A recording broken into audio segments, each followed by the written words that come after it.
Hey, welcome to the STL TV studios. I'm Ivy Hartman, and joining me is Robert Picardo. You may know him from Star Trek, Voyager, or maybe you know him from the old country, right? 100% Italian? 100% Italian, yes. but born here. That's great. That's great. But yes, all of my 100% of my genes are Italian, and I couldn't be prouder. That is very fun. In fact, we're going to talk a little bit more about a fun character that he plays online you'll want to check out at some point. But also, what brought you here to St. Louis? Well, I'm friends with the director of the St. Louis Science Center, Greg Marinac, and he asked me to come for their First Fridays program, which is something they have the first Friday of every month. And I will be speaking about my experience on Star Trek and what I think Star Trek means and what its enduring popularity with the American public may be based on. Also, at the same time, we have Star Trek The Exhibition, which will be playing at the Science Center through May 28th. Yeah. So I'm here to, goose up enthusiasm for that too, it's an amazing exhibit with all these wonderful costumes and set pieces and all the stuff that Star Trek lovers love. Right, exactly. It's become such a part of iconic history. Yes, you have to wear, you have to look good in the uniform on Star Trek. My personal theory is that the ideal Star Trek actor has three things going for them. They have interesting hair, and no hair counts as interesting hair. Okay. They have a good voice. Oh yes, I can see that. Patrick Stewart, and they have a good butt. Because you don't want to be in one of those uniforms if you don't have a good butt. But couldn't they, since your character on Star Trek Voyager was, I guess, synthetically, not really I was computer generated, a computer generated holographically projected. So you mean they could have photoshopped my butt? Sure, yeah. I never proposed that. And I could have been eating like crazy all those years. Oh, darn. Well, at least you fulfilled the 3 requirements. I did. Well, I mean, I'm kidding myself that I did. And you're here to support my fantasy, right? I am supporting that 100%. We're looking at some of the photos of the character that you played on Star Trek Voyager, which was a doctor. I was a doctor, yes. I was I was an experimental program.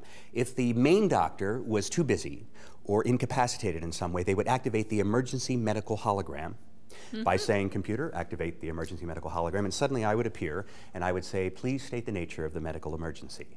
And then I would simply deal with whatever happened. And I started out as a very kind of robotic and mannered, fussy, because I was not really human. Sure. I was someone's impression of humanity.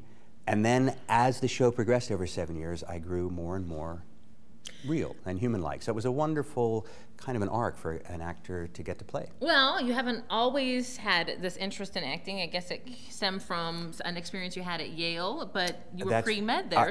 Yes, I was studying to be a doctor. Yeah. And the irony is, of course, I've spent 11 years as a television doctor, 4 on China Beach and 7 in the future. So I got, I guess, the vicarious thrill of being a doctor. At least the verbiage and stuff you could kind of get. Right. Well, I think that it helps when you study science that you understand scientific reasoning. So those long speeches of half-made-up science on Star Trek, I could deliver as if they really meant something. Since you brought up science, this seems like something that might be near and dear to your heart, since you are on the Planetary Society's advisory board. That's right. The Planetary Society, which is an advisory, which is a group that promotes our interest in space, to understand our own planet, to understand other worlds, and it supports human exploration of space. It was founded by Carl Sagan 30 years ago. The current director is Bill Nye, the science guy, who's a great friend of mine. Cool. And I advise everyone, especially if you're a young person in your life, to check out planetary.org and consider buying a student membership for someone in your family or your extended family that you want to get interested in space exploration and space science. Have you always been interested in space exploration and the planetary sciences, or is that more recent? Right after Italian food, I would say yes. I always have. No, I think that when you work on Star Trek, you meet the real people. I've met 6 guys that walked on the moon over the course of my experience as a Star Trek actor. So it's been really exciting to meet the real guys. And they must have been equally as excited to meet you. Well, some of them are. Some of them are big sci-fi fans, and they've been quite gracious in their acknowledgement of the importance of science fiction in getting the general public to truly be interested in science as well. Really quickly, tell us what you're up to now and where people can check you out on YouTube. I have a movie coming out this year called The Legends of Bethia, and I'll be guest appearing on several television shows, including A Body of Proof with Dana Delaney, my old co-star, and The Mentalist. But I encourage you to go to YouTube and check out Picardo, Picardo, as Alfonso. That's the Italian gigolo character I play, who was the world's most self-absorbed man. I'm looking forward to seeing that side of you.